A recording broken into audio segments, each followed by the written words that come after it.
universal language models have sort of revolutionized NLP in many ways.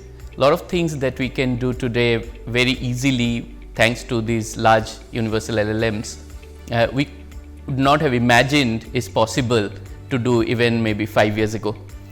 So that way the opportunities or the benefits of these models are tremendous, and I can think of so many application areas, right, like healthcare, in education, in finances. There are a whole bunch of commercial applications that people can build, which includes languages.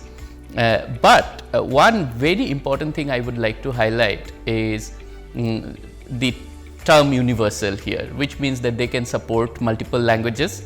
Until recently, we could only do a lot of things for, let's say, languages like English, Spanish, Chinese or Arabic, where we have reasonable amount of digital resources available and tools and technology available.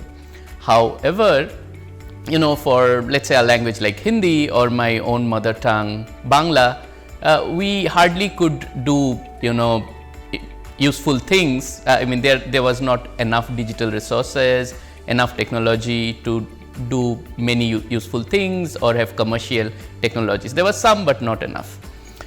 Today with universal language models, we are closing this gap to a good extent. Of course, not for all languages, but at least for languages like, let's say, in the specific context of India, I can think of Hindi, Bangla, Tamil, Telugu, maybe the top 10 most spoken languages of the country gets well covered. So there are tremendous opportunities there.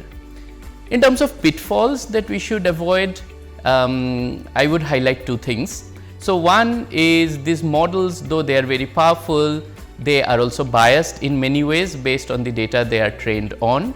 And since the data that we train them on is especially English, so the culture, the language, everything, the worldview encoded in these models are also pretty Anglo-centric or West-centric.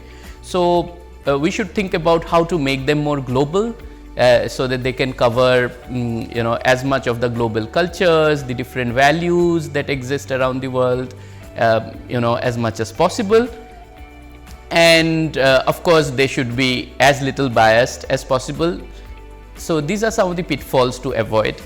And the other aspect is, while we are helping many of these languages, I already mentioned at least 10 Indian languages are getting benefited, but there are many more. India itself has around 300 to 500 languages spoken, depending on how you count them. And in fact, many of these languages are not written. Worldwide, there are 6,000–7,000 languages, of which 4,000 probably were never been written.